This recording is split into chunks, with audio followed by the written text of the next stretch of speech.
So we can do Yes. questions. Okay. Yep. Oh, yeah. Hello and welcome to Take Your School with Dr. Tom Pritchard. I am your host, JP John Paz. With me, of course, the star of the show, the former WWE World Tag Team Champion, 8-time Smoky Mountain Wrestling Tag Team Champion, one of the greatest trainers ever in the history of the business, the Doctor of Desire himself, Dr. Tom Pritchard. Dr. Tom, how you doing today, sir? I'm doing great today. Thank you. What have you been up to? We've been off for the last few weeks. What have you been up to? No, I just haven't been at the wrestling school, so I haven't been off. I don't know what. Uh, it seems like even when you're off or you don't have anything to do, you're not going to your regular gig. Well, my regular job. It's been there. There has been something to occupy uh, everything in the day, and you don't think about it when you're doing it. When you don't have the night to go to and teach these guys, but man, it's been a lot of stuff that's happened I can't talk about, and some stuff it's crazy because we're getting that what is it called, the cold front. Yep, We're going to get it. You guys are going to get it tomorrow too, right? I Or believe this so. weekend anyway. No This matter what it weekend, is, yeah. it's like the biggest storm in 30 years, and I've been. Uh, it's. I don't think we've had something without, or I don't think I've had a day without something going on. Went to West Virginia this weekend. Ibsen, always good to see somebody's coming in. I'm the first student. Oh well, Yes, awesome. Gibson. Yeah, yeah. Every time. Anyway, so yeah, we there's been a lot of things going on, but it's nothing I really care to discuss right now What's because going it's on in West Virginia? Hanging out with Brett Sawyer, your old tag partner? no. It was not. I was hanging out in a mall in Mount Hope, West Virginia. I went up and I took somebody else's place. Drove up, Oh, had a nice drive up. Yeah, it was Sunday. Came back and hit the ground running. It was awful. It was kind of nice. Got to see some people I haven't seen in a long time. So who was it for? What was the signing? I didn't. I don't think I saw anything about that. it was no, no. It's obvious you didn't. Nobody saw anything. It was for a place in the mall called Retro. I'll tell you what it's called. I'll tell you exactly what it's called. Retro. Let me see here. Who was it for? Who brought you in? Um, Brad. Brad Paul. Or hold on. I'll tell you who brought me in. Just one second. Okay, all right. Because John, as you know, Yes. sometimes these messages and communications are not always. Not always the best. Yeah. I didn't say that. You said that. No, they're not always clear. But anyway, it was in Mount Hope, West Virginia. Jeff Logan. That's what it is. It was for uh, retro. Come on. Retro revival. No, Nice. shut up. Okay, no, sorry, I didn't mean that. It was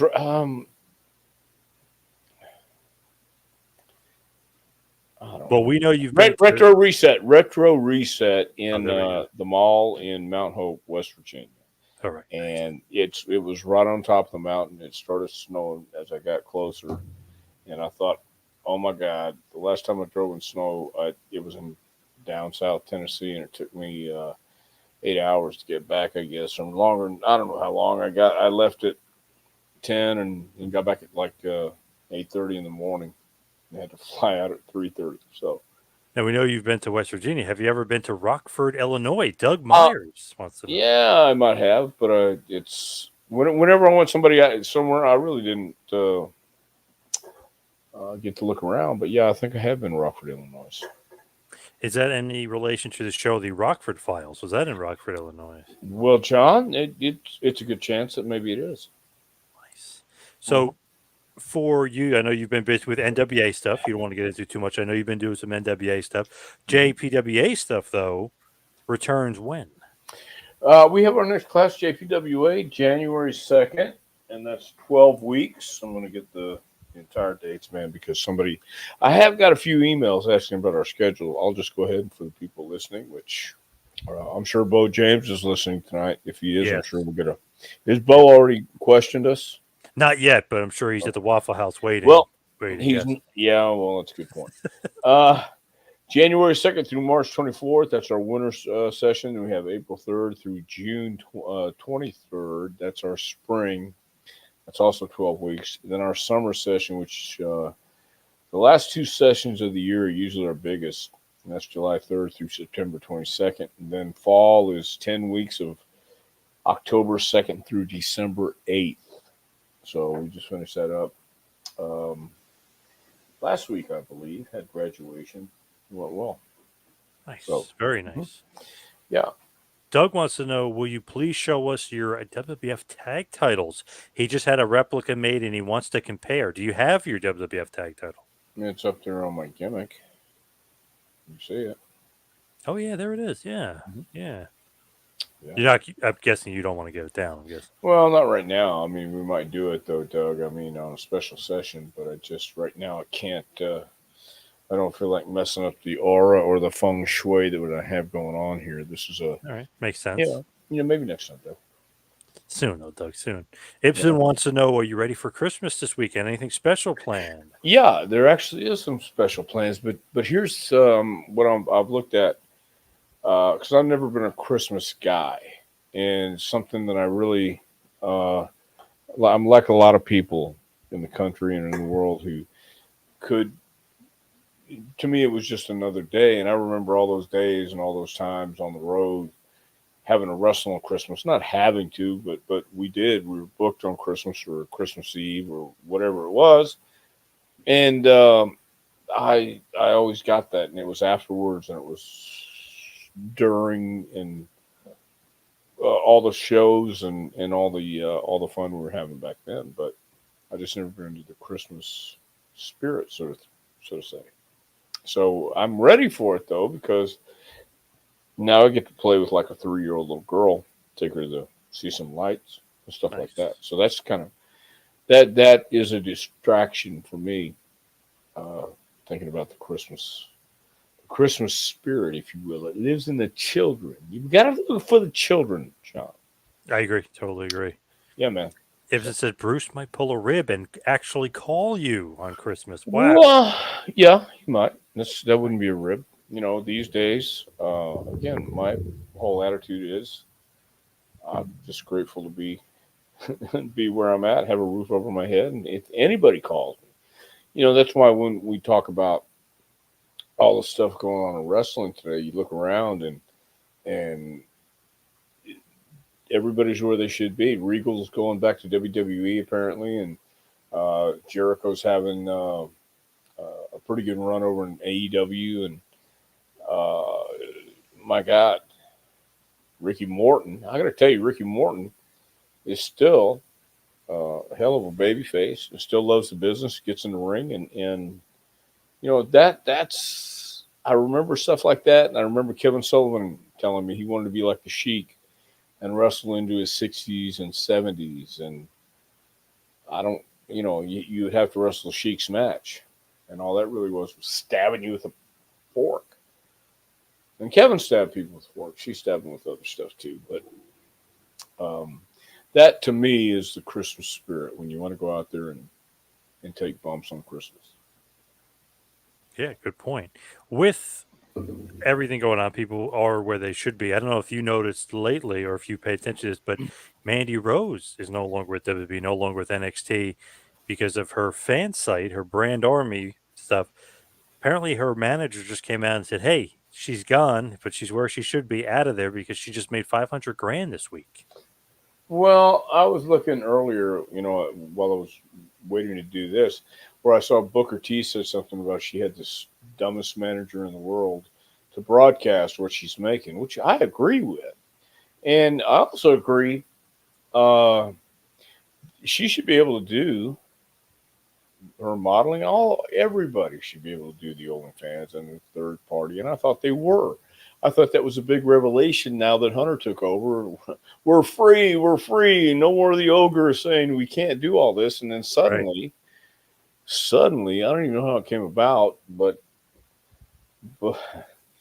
God Almighty, I was talking with a friend of mine earlier this week, and we were talking about where we should be, and I said, yeah, everybody's getting the call back to go to WWE, and he cut me off and said, you wouldn't be happy because it's not what you grew up loving.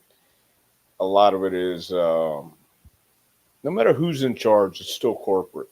Hunter's an old school guy, and I think he understands.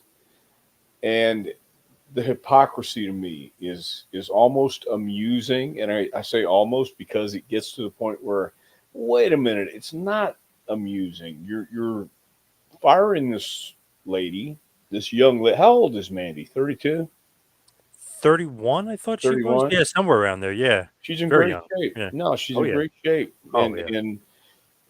why wouldn't you? Why wouldn't you want to show off what you got if you look like that? Why not? Of course, beauty is in the eye of the beholder. Some people may say, no, I don't want to see that. Well, guess what? You don't have to go to that site then, and you don't have to pay attention to it. I don't understand what's so wholesome about it that you have to get up in arms because she has her site where she takes off her clothes. But that's me. I just don't get it. So I apparently, really don't get it. So, I was hearing that apparently she was asked to take it down, and she said no. She makes more money doing that than WWE. Her WWE deal is only 150K, and she can make that in a week. Blah blah blah. So I know it's one of those things where if she's doing that well, I yeah. mean, you got to go with what makes you more money, I guess. Well, yeah, but I heard, but my information was what I read, and again, it's only what I read, was that nobody even gave her an opportunity to take it down.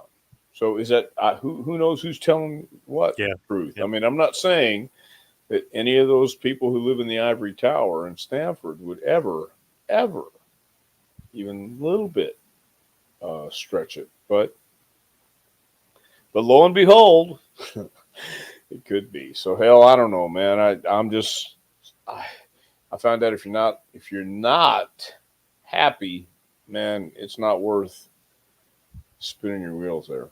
Yep. Yeah. Hola, ¿cómo está ustedes? Como? Yeah, I'm Hello, doing how you so good. doing? From Michael. Yes. How are you doing, Dr. Tom? I'm doing great, John. Couldn't be better. Big Time wants to know, or I Big Time wants to know when you come back to Jacksonville. Oh, I hope soon. I talked to Chris, not to Chris Turner. CC Dub. Yeah, I talked to Chris Turner not too long ago, actually, and so I hope to make it back sometime this year. Yeah. One last thing before I go away, says Doug. He says, do you still lift? I just turned 49. It's not fun anymore. I just can't do it. I could do it at even 30 or 40. It's very hard now. Do you still Yeah. lift? Hey, Doug. I mean, really, you don't have to go away, and I just can't. I can't. I just can't do it right now. So Yeah, no, don't screw up the audio, Dr. Tom, please. yeah, I got you. Do what? Don't Don't screw go. up the audio if you leave and then come back. It might screw Yeah, it up like before. Yeah. let's do it before. I don't want to touch. This is all set now. Yeah. But yeah, there were times where I go through these phases of not going to the gym, and I feel horrible. You don't have to lift heavy all the time, and I think half the battle is just going to the gym. And yeah, you can't do what you do at 30 or 40 or anything else. So now you just have to do what you can do so you feel something. For me, this is just me. I've exercised, done some push ups, haven't done the squats, but I've got my dumbbells and I've got, uh, what is it? Um, Body weight exercise. So that's what I've been doing lately. I need to lift and I need to go in, but sometimes you need to stay in too.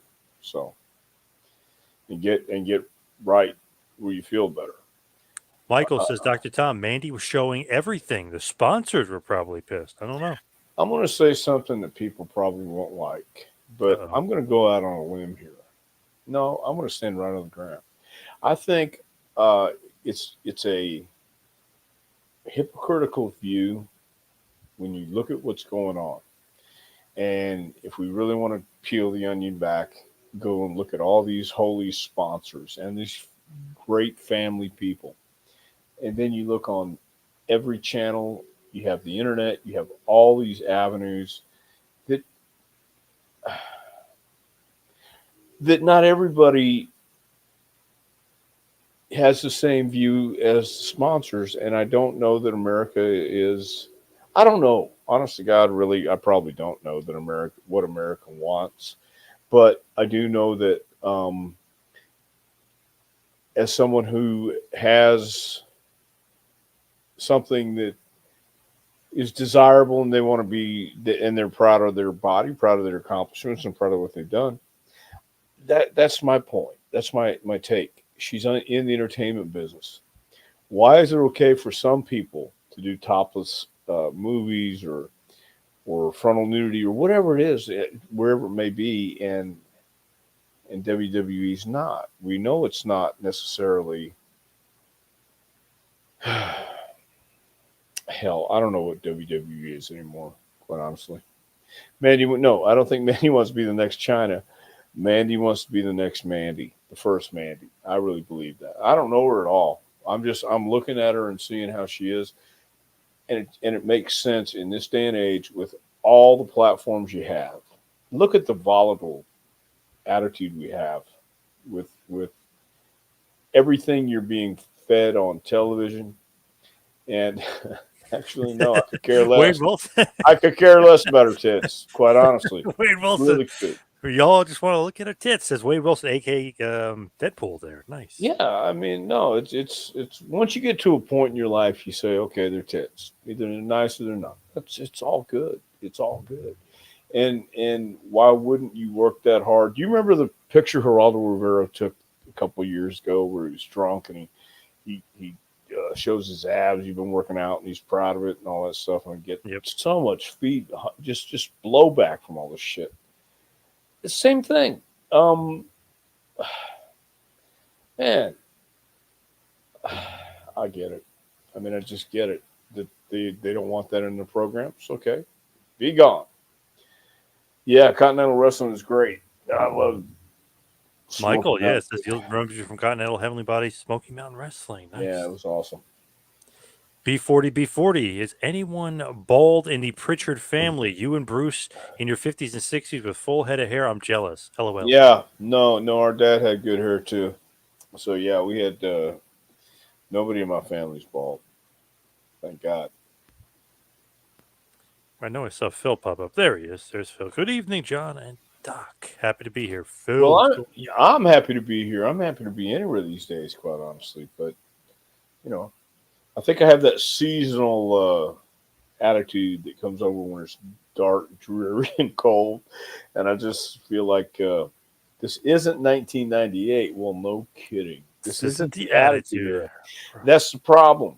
Everybody's so damn sensitive. But her gimmick on TV on NXT was totally almost like what she's doing, obviously covering up, but her gimmick was very, yes. I mean, we're looking and we're making all these judgments and saying, well, you shouldn't do that, but yet a lot of the same people who are saying you shouldn't be doing this are doing that and doing this. So I mean, that's my point. Let's I don't know. I just have a view on it that probably well, I don't know what it'll get me, but I don't really care. So there. I think she got a raw deal. I think she wasn't given an opportunity from what I understand, but I don't know because it wasn't there. And I just think that it appears, and of course, that's what the press does. That's what everybody does in journalism these days. You want to make it appear your way, however one-sided it is. I'm so tired. I swear to God, I've listened to everything on TV lately. We're seeing everybody's with this opinion that if you don't feel that way, you're horrible. You're a bigot. You're a racist, homophobe. You're. It's not the Attitude Era. get out of that attitude era. Well, Christ Almighty, maybe we should have another attitude era. Maybe we should get people excited about this again instead of going out there and having a sterile platform to go out and do things that I don't understand why you're doing them. I do, but I don't. All right, let's talk about the topic at hand. Let's talk about the rowdy one, Awesome. Roddy Well, Piper. ready One of to your get off favorite, that. yeah, one of your favorite people ever. When was the first time you met Rowdy? Uh, Rowdy. the first time I met Roddy was in Fresno, California. It was my first night in. I flew from Houston, got to the Wilson Arena in Fresno, California. Um, I landed. Andre was at the airport, and I just got done working with him on a Friday night in Houston, where I got on his shoulders, and Paul had told him, but he didn't really know me, and he just kept walking. And I said, I'll get my own cab.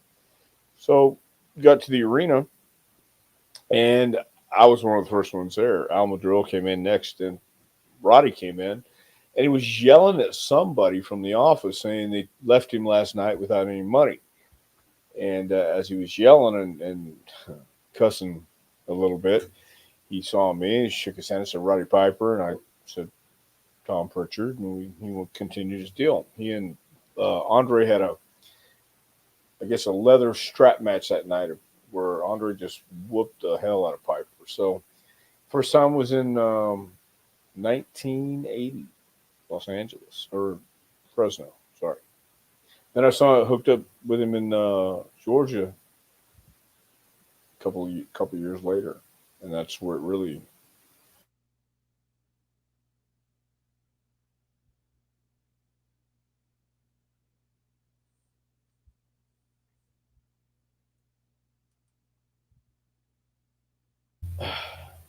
There you go. You're back. I think. Are you back? Are you? Yeah, yeah, are we Yeah. There back? you Yeah, go. okay, Yes. there we go. Crazy weather out there tonight. Is People it? had an Damn. earthquake. Yeah, people had an earthquake in California the other day too. Anyway, okay.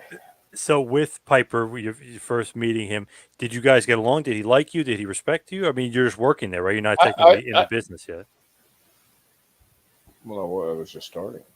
But Right. yeah, he seemed to like me. He was one of those guys who was nice to the younger guys. He wasn't a bully, he wasn't an asshole. And I think it was because he was bullied and was around those kind of assholes that he understood what it was like. And I think uh, that was the big thing about Piper is you earned his respect, and he let you know it.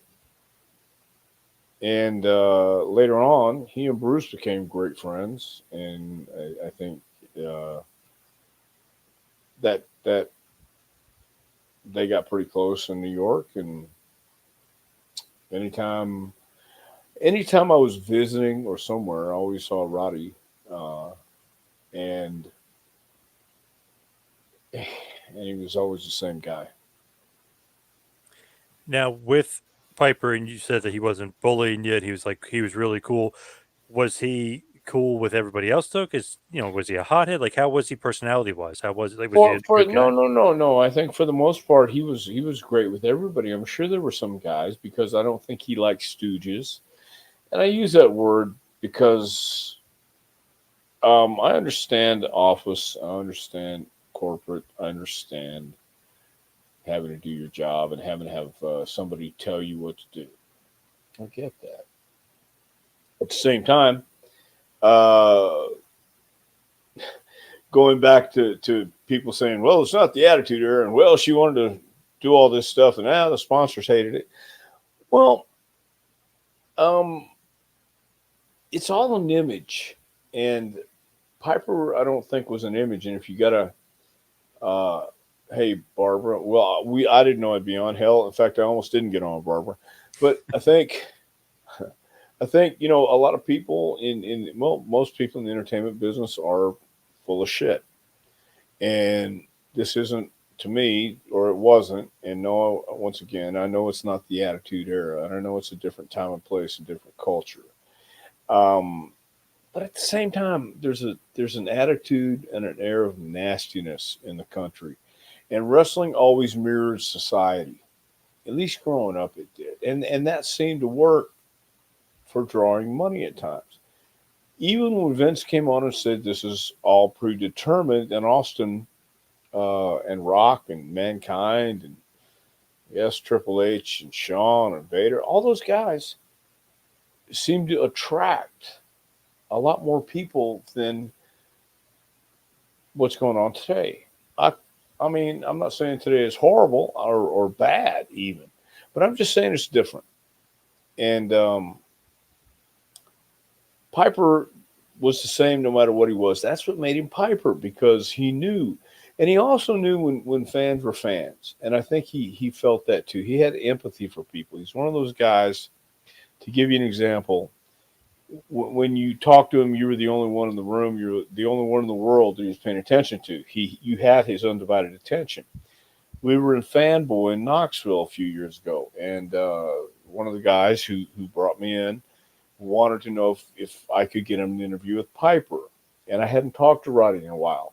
But sometimes that happens. I mean, it'd been, I don't know, I don't know how long it'd been, but it'd been a while. But he was right across from us. And I walked right over and didn't hesitate. He stood up. He gave me a hug. I love you. I've known you since you were a baby. That kind of stuff. Piper. And Matt was with me, and I said, Rod, this is Matt. I know you're working right now, but he would love to get a promo when you get a chance. He goes, anything for you. We came back, we did it, and it was great. And I was able to make this guy's day, and Roddy was great. So fast forward to the next convention in Indianapolis. There's another person, I won't mention his name, who I've known about as long as Piper. And has always been gracious, always been nice, always been generous. And I went over and did the same thing. Oh, hey, man, how you been? Oh, great. How's Bruce? How's all? Great. Everybody's great. Hey, this is Matt. Could we do it? Oh, no. I'm working for Fred over here, the promoter. I can't do it on the clock. And I went, no problem. But Roddy didn't care. You know, he was always genuine. He was always that guy. And that was one of the reasons I think all of us, and not everybody, I'm sure, were friends. And, you know, I'm sure Hot Rod rubbed people the wrong way. And he didn't care. But that was him. And I think all of us so appreciated that and saw what kind of integrity he brought to it every time. So, Mitch Miller says, never throw rocks at a man with a machine gun. Great good Piper. point. Yeah. Yes. Yeah, good point. That is so true because I met Piper a few times, a few autograph signings, just as a fan. And man, he spent 5 minutes with everybody. I mean, there was a long line as it is, but he didn't care. He'll stay there all day because he wants to give each like, hey, you know, happy Thanksgiving. Who's in your family? What's going on? How long have you been a fan? Like, he'll talk to you forever. Like you're the only person here. It's like, Rod, you know, there's like 1,000 people behind me. What are you doing? Yeah, But it's awesome for the experience. Yeah, and I think I don't know how Stone Cold is these days, but I always equated him with a guy like Piper because if you got Steve out somewhere and you were you know had some courtesy and some respect, he would reciprocate. He would be nice and professional, and some guys wouldn't. I never understood that part, but you know that was what made those guys, and Hot Rod was always that way, and so was guys like Steve and Rock, and I think maybe Mick, and a few other guys, you know, who would be personable and understand. Hey, look, the only difference between uh, you and me is this, but we're really not that different, and I think that's what people, you know. At the same time, walking away from a guy like Roddy Piper, you realize he made you feel this way. But he is definitely different. He's a different animal than you are. He's a different animal than I am. He's not. He's not ordinary. He's certainly extraordinary, and they call that extraordinary, by the way. Yes. Yes. So anyway, that was what the appeal was for Roddy Piper. He was never anything but who he was, and he was proud of it. He again, I'm sure there were some guys he didn't care for because there always is. There's always a clash of personalities, but Roddy didn't care. Two nicest guys wrestling wise that I've ever met, as far as like, you meet them at signings and stuff. You'd be surprised. Piper and Hogan are the two nicest. Oh, I wouldn't be surprised. No, no, Hogan's a But good I mean, guy. as far as like, wow, two of the biggest names ever. Wow, they're actually two of the nicest guys you're ever going to meet. Yeah. I think when you're grateful for what you have, it shows, and I think those guys understand. So, Was Piper a better babyface or a heel from Barber? What's Dr. Tom's take? even as a heel, he was a babyface, and as a babyface, he understood how to be. Look, you can't fight evil with good. I mean, if you're going to play by the rules against an evil empire, you're going to lose because they don't play by the rules. There are no rules. They're not going to dress up in uniforms that identify them as the enemy, and that's a rule in law in war. There are no rules in war. Um, and as a heel, Piper would say that you throw rocks at a guy with a machine gun. Hey, look, if you gonna piss me off, antagonize me, I'm not gonna throw rocks back at you. I'm gonna have something bigger, better, and powerful. And that was the attitude he had. So that made him an even bigger baby face because they knew now the villains were gonna fight a guy who's just as evil as they are, knew the evil tricks, and that was great storytelling. So, when it comes down to heel and good baby face, I look at it that way. I look at it as a good babyface knows how the bad guy thinks and what he does. And, if he's going to cross the line, you damn sure better have a grenade ready for him because he doesn't care. He'll keep coming if you don't. Ibsen was saying, what was so special with Piper that made him the best babyface and maybe the best heel of all time? I think it was the it factor. He had it. He was authentic. He wasn't pretending. He actually had to fight his way back to the dressing room. Last year on one show I was at, some stupid, and I'll say this, some stupid punk. I know you damn kids get off my lawn. But this guy came into the locker room, and it was after the Taker thing about the gun and the knives, and he started wanting to be funny. He says, "Yeah, well, back in my day when I had to carry gun and knives," and I said, "No, you haven't had a day, and you never will." An attitude like that because you're talking about something you know nothing about. These guys, man, it wasn't they weren't shooting at each other. They had guns and knives because of crazy fans.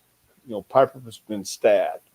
Uh, these guys will get their tires slit, cars vandalized, and people want to actually kill them. So Piper was authentic. He was that guy who people would want to jump and want to fight, but once they did, they knew they made the worst mistake of their life. Um, and that's why, because they knew he could kick ass. He was real. And, you looked at him and he had that crazy look in his eye because he was crazy. And that was a good thing. That's what made him a great heel. That's what made him a great babyface. You had guys people believed in. They knew. Um, a babyface isn't a guy who follows the rules. He's just somebody that will fight for your honor and fight for what's right. But sometimes, as I said, to fight for what's right, if they're using hand grenades, well, get the atomic bomb and drop it on 'em. If the Infernos were loading a boot, if somebody had a loaded boot, which is a passe gimmick, I know, but the guy would tap his toe and then kick the guy in the head, and there would be blood everywhere. So then there was a storyline: unlace the boot, get the boot away from him. Well, wait a minute, this guy has a condition. He's not medically cleared unless he wears this uh, built up shoe because one leg is shorter than the other, and they have all this justification as bad guys. But the baby face says, no, wait a minute. He's using it for evil. So now we've evened the score here. And that's what Piper could do. He knew how evil mind thought because he had that. But now the people loved him. because he was just fighting somebody that hated looks. Michael wants to know, did Roddy really have heat with Mr. T? I personally don't know, but I've heard Piper talk about Mr. T saying he gained his respect, he earned his respect because he understood later about the entertainment side. And Roddy knew about the entertainment side, but a guy like Mr. T, how he was handling and carrying himself, he hadn't been in that position before, and he was going to hold his own. He did what he had to do. I think he earned Piper's respect by doing that. Ragu Overlord says, I don't think Piper had legit heat with T. There was a video of Mr. T saying they were friends later on in life. Right. Yeah, I'd read or heard something like that too. So I don't know where I heard it. Don't remember, but yeah, they probably did because Roddy, man, like you said, you met Roddy and you felt he had that connection just because and he didn't care, and he was authentic backstage even more so, and after the show, yeah, it could be crazy. Yeah, he was a wild man, but that's what made him him. B40 is saying Roddy was as important in 1985 to the WWF as Hulk Hogan was. Of course, Piper was a genius in my opinion. He learned from the best. He learned from Leo Garibaldi. He learned from. Uh, I got to give Ollie credit because Ollie was always good to me, and I never had any problem. Never yelled. Never screamed. Speaking of getting stabbed, Ole. Yeah, exactly. But Piper learned from all those guys. Everybody he got in the ring with. You know, working with Greg Valentine, working with Ricky Steamboat, Flair. You know, it was. You got to realize those guys were extraordinary. They weren't your average bear, and he was certainly most important. Without a great heel, you don't have a great baby face, and Piper was the best at that time. He really was perfect for intertwining with Hogan and the All American babyface, All American good guy against this smart ass, no good, low life, rotten son of a gun. Michael wants to know, was Piper's Pit scripted for the most part or unscripted, as far as you know? As far as I know, I would think Piper had his bullet points, but I think he was going to wing it. Piper's one of those guys who couldn't say the same thing twice, or he could, but he knew it would. It would definitely be better if he just went improv. Michael says Dr. Tom does a great Roddy Piper promo.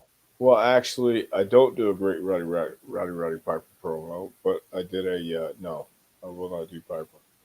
But I felt more You comfortable. do a pretty good Piper. You do a good impersonation of him. Okay, so I was about to explain. Oh. I just, it was more natural once I was a heel, and once I was in the position I was, where I needed something else, and my dad had a heart attack one time. I went home, and Roddy called the house looking for Bruce. I answered the phone, and I told him Bruce wasn't there, and then I said, Roddy, Sherry Martell had told me that Rick Rude and all the guys were sitting around watching USWA. I'm from Dallas one time, and I was Piper doing commentary. And Rude said something about it, and Piper said, no, no, no. Doing a great job. Don't worry about it. It's good. It's all good. And I understood that. So, but it's kind of like Paul Heyman. You don't want to do it unless you're doing it. So, and I don't like Christmas, so bah humbug. Sorry about that, man. Plus, take the T out of Pritchard and put it on your back. It's Prichard. There you go. Yeah. All good. Brandon says one of his favorite Piper promos he will always remember was with Robert Downey and the brother No, love. no. It wasn't Morton Robert Downey. Morton Yeah, it wasn't Downey. Robert. It was Morton Downey. Yeah. Could have been Robert Downey. No, it's Morton Downey. Yeah. It wouldn't be the same. It wouldn't have been Yeah. the same. Yeah, much better. Morton Downey's quite a heel. Yeah. Morton Downey was great as a heel. Yeah. Yes, he was. Yeah. Mitch says, what are your thoughts on the Piper Goldust Hollywood backlot brawl match? Of two guys that could pull that off. I thought they did a hell of a job. I really do think did a hell of a job because it was thrown in their lap. One of the first cinematic matches, wasn't it? Was it? Really? Yeah. Yeah. It was probably maybe really the first one. Okay. Yeah. So I mean, yeah, Between that, yeah, right. That was first. Yeah, that, and then they did the Undertaker Mankind a few months later. They did a similar one in the basement. yeah, and recreating the Bronco Chase, and Piper Yes. wanted to take the Bronco home.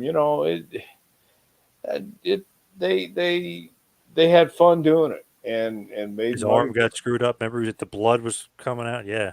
it. Yeah, yeah, but that was what people were talking about, and they're still asking right now. So I almost think it's a little underrated, underappreciated. I love that match for some reason. I know I always, when I watch that WrestleMania, I'm always loving that just because it's so wacky. You're like, man, these guys are so unpredictable. You well, don't know what they're going to do. yeah, so wacky, unpredictable, and they only really had one chance to get it right because they had to come into the arena and go in, and now they might have had everything else pre-taped, but now you had to splice it and connect it all together, and uh, I thought they did a real good job, hell of a job. Hello, Jason. Hello, Jason. The Steve Austin Roddy Piper moment at WrestleMania 21 is brilliant, says Ragu.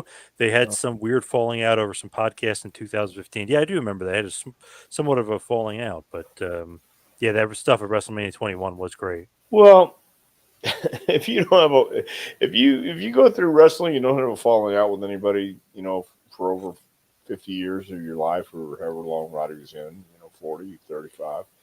How long was Roddy in? I mean, he started when he was what, 15, 18?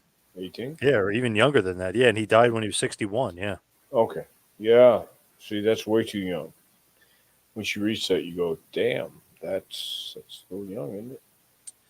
Cortez wants to know, was Piper around during your first run in Portland? If so, what was that like? Thanks. No, during that summer, I think it was summer of '85, he was not there. He was with WWF. So, but he never ran against Don in Portland. I know that.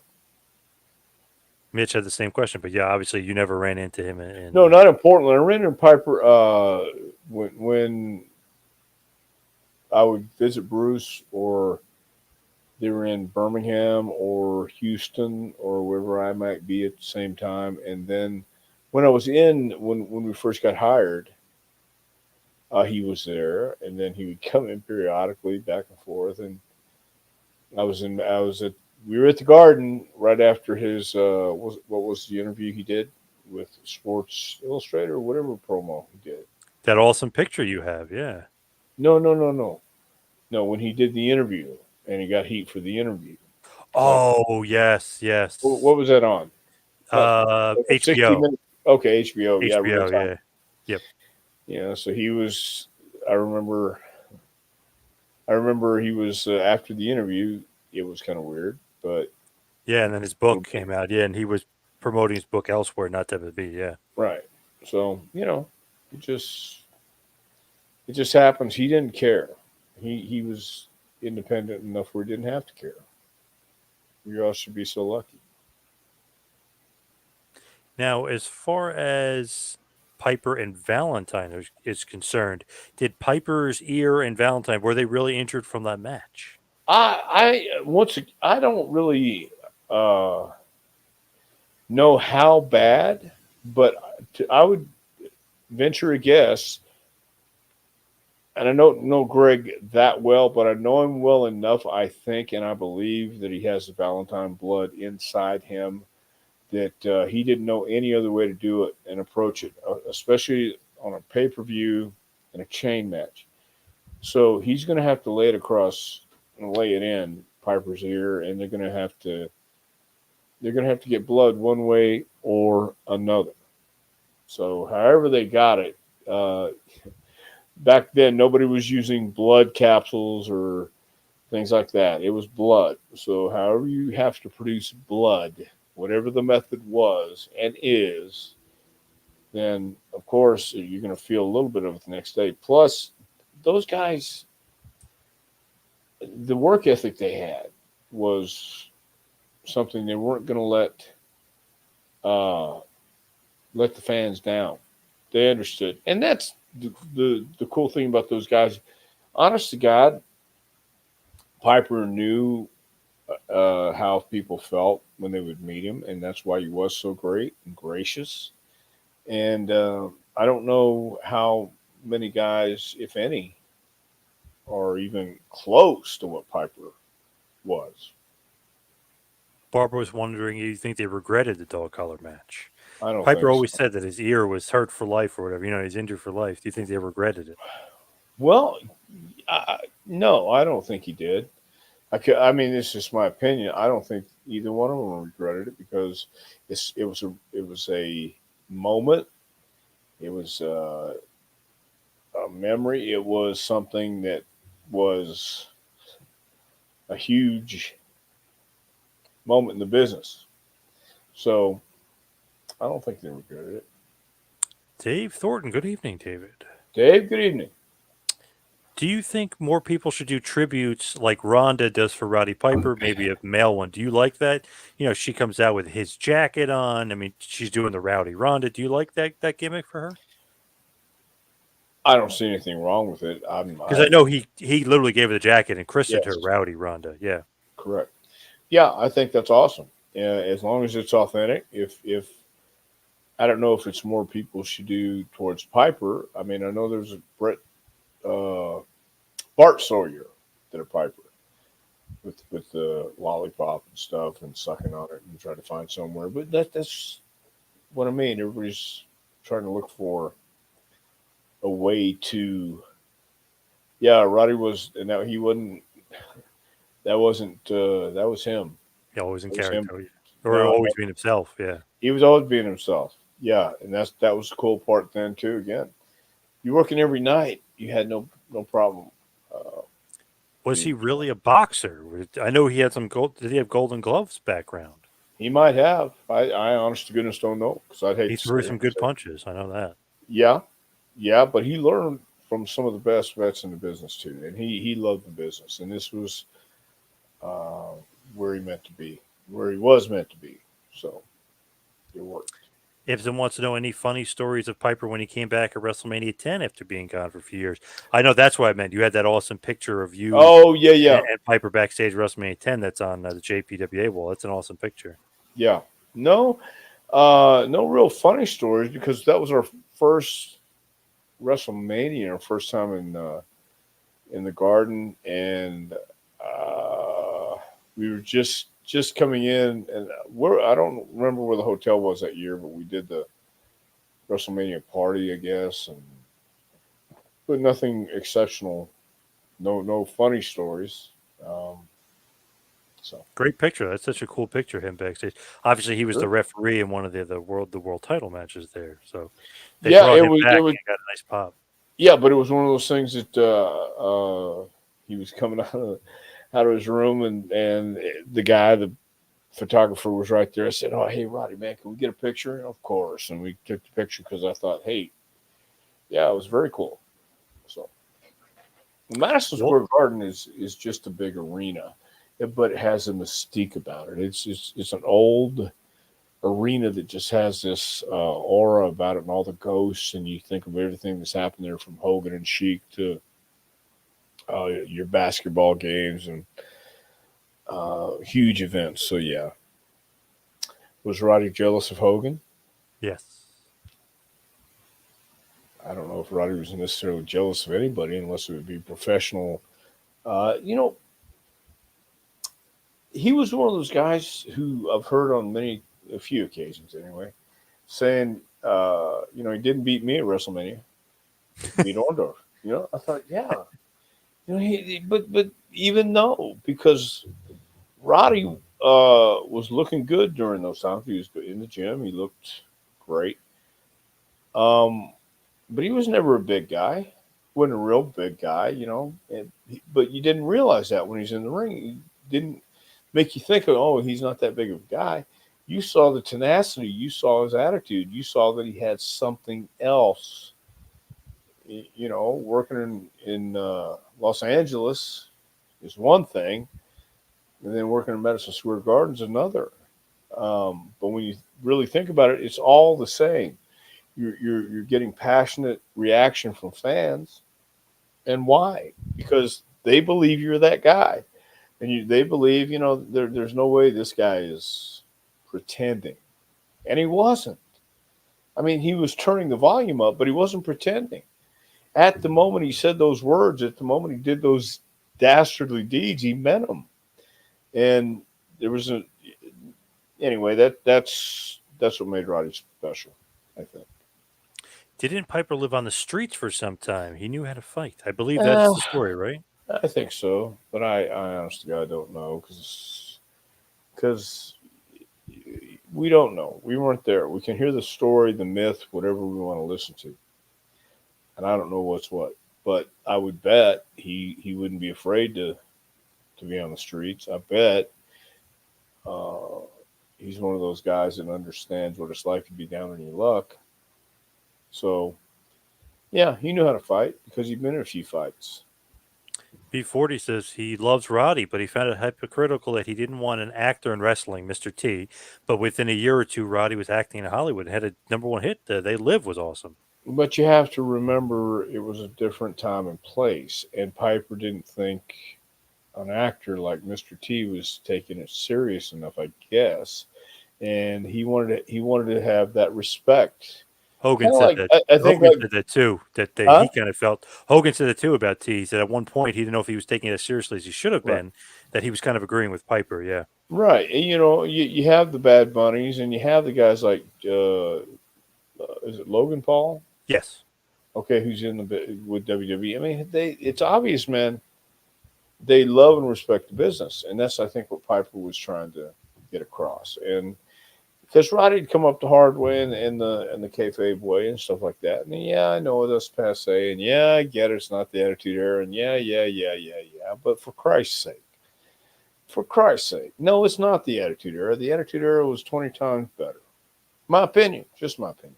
So Bob Cook, the cooker, as you yes, know. Bob, I like that man. Yes, Charles Manson once said in his day, it meant something to be crazy. Nowadays, everybody is crazy. Unlike today's generic copycat wrestlers, Piper was an original, and he became a star because of that. Yes, I agree 100% with that. And I agree with Charlie. Yeah, one day in his day, it did mean something to be crazy. And I'm talking about Piper uh, because look, anybody who's done this and done it consistently, and Bob, I've said this before. We watch your match with Murdoch on TV as an example of a respect factor because the guys like working with Bob on TV. They knew he could take bumps. They knew he respected the business, and they knew they'd go out and have a good match with him. That's a great example, an explanation when we say it's not how much you do, it's how you do what you do and how the guy reacts and how the guy sells. Piper knew what to do instinctively, and uh, that was him. That's why again, instinctively, if I copied, well, when I copied, mimic Piper, it was because I was feeling that energy of go to hell. I don't care what you think of me, and I could care less if you like me or not. And I really meant it when I said it. So uh, I meant it when I felt it. Going crazy, being the way I was, and Piper did too. He was unique because nobody else could ever key in on what made him special. Only Roddy knew how to turn that on, and he was a star because he was originality. I think is highly overrated, but he's certainly authentic. If you go to Bob the Cooker Cook, his YouTube page, The Power of the Punch, he's got a great video of all his awesome punches. Yeah, right. Bob Yeah, throws a yeah, hell of a punch. Yeah, yeah. sure does. And that's another thing we find all kind of stuff at JPWA on YouTube and the Peacock channel, and just to show the old school stuff because it is so different from today. And what's old could be new again if you understood the psychology and the reasoning behind it. We're not. So I'm not saying stay in a headlock for 30 minutes or 15 minutes or work an armbar for five, anything like that. That's not what I'm saying. But what I'm saying is know what you're going to do and have a reason for everything you do. Barbara is saying that you do a very good Terry Funk impersonation, better than Dick Slater. Well, I'm not going to say better than Dick Slater, but Terry Funk was another guy that you really want to watch for uniqueness and Hmm. authenticity because he's out of his mind. She also said Piper later apologized to Snuka for hitting him in the head with a coconut. But Piper and Snuka were good friends, and they knew each other from Portland. And I think Snuka was fine with it because if he didn't hit him like that, it would look terrible. And both those guys didn't want it to look horrible. They wanted to do it right. Ibsen was saying Piper's first match was when he was 14 against Larry the Axe Hennig. Okay, that makes sense. 14. Where do you see 14? He's saying 14. I don't know Oh, if there you that's go. true. I 14. thought he was a little bit older than that, but hey. Could be. No. Could Yeah, be. no, he's super, super young. Yeah. Yeah. I mean that's we can talk about experience all day long, but we can't give it to you. You got to go out and get it, and that's what he did. So I can see that. That makes sense. When you consider all the traveling and partying Roddy did, he aged incredibly well. He looked pretty much the same in his late 50s, early 60s. Yeah, I remember one of my favorite vaudeville acts of all time is David Lee Roth, and they talk about all this stuff he did and everything else, and I get it. And yes, wrestlers were living more like rock stars than rock stars were back then. And the coconut. We don't know, man. We don't know if the coconut was gimmicked or not, and we'll never know. But um, I, I think I think guys like Piper and Snuka uh, wanted to make everybody believe, even themselves. So when you're in the moment, they had the understanding, and those are what made those guys special. You didn't have to tell them; it was understood. Look, I got to swing this chair. When Rock hit Mick Foley, I don't know how many times I could hear the conversation. I knew where it was coming from because I get it. If you're going to hit me with a chair, I wanted you to hit me with a chair. I don't want you to lay it in like a baby. I want you to hit me. Uh, it's not the smartest thing in the world to do. I'm not saying it is. It's professional wrestling, or at least it was, and that's what it was. So uh, it's not like that anymore. So many good Piper questions, but maybe we'll have to have a part two of Piper, or maybe hold on because there's been so many of them. But just one last final question here from Ibsen before I get to Dave's question about Christmas, and then we'll wrap it up. It says, "Did you ever play the bagpipes?" Piper played them live at SummerSlam '92 in England. Have you ever played the bagpipes, Doctor? That'd be a big no. I'm from Texas. I never played the bagpipe, but I was in the building. It wasn't the Coliseum. It was the Fondy Recreation Center when the either now. And looking back on this, it could have been Paul Bosch who just said, "Hey, can you play the national anthem?" and acted like the national anthem because you had to have a record back then. When Roddy played the national anthem on the bagpipes, I was there that time. Bruce and I both were there, and we yeah. He said Paul came back and asked him, said the record was broke or whatever it was, and asked him to play the bagpipes. So, but I never have. But Roddy's awesome. Dave Thornton is wondering if you got Christmas cards from any of the guys, any of the boys. Yes, I have. I'm not going to tell you who, because they might get in trouble if they're having contact with me and talking to me, and I don't want them to get forward. Phil says Piper 16, more like 16 years old. Oh, okay, that sounds right. I don't know. 14, 16 is still young. Jason, yes, Merry Christmas. Thank you. Michael, Merry Christmas. Thank you. But Dr. Tom, before we wrap it up, where can everybody get the book? Well, go to jpwrestlingacademy.com. You can get the book to find out when our next training session is, fill out an application if you want to go to the winter class. Then just keep your eye open. If you don't want to go to the winter class, go to the winter, spring, summer, and fall.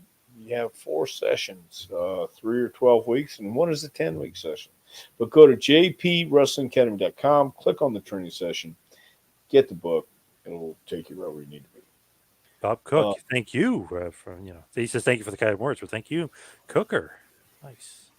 yeah, yeah, I don't know that I don't concentrate on teaching punches these days because, again, let me speaking directly to Bob here. The match with you and Murdoch on TV, Dick sells your punch. That's the key. It's a good looking punch, but if the guy doesn't sell it, it doesn't matter.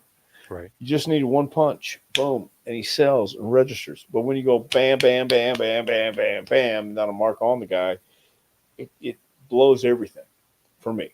So not too many people know how to throw a punch. They don't take the time to study it. I had a deal the other day. It might be right here. We were talking about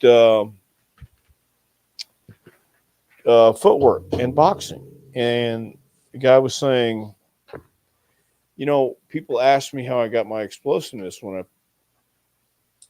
okay, so I was saying.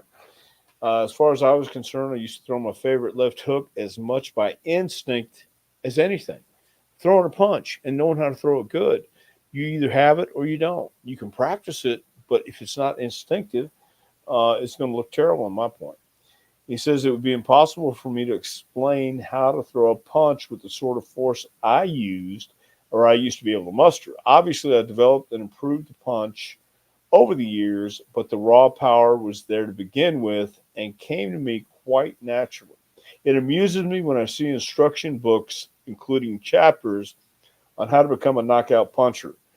If I could be taught the boxing, or if it could be taught, the boxing world would be full of knockout specialists. This is by a guy named Sir Henry Cooper.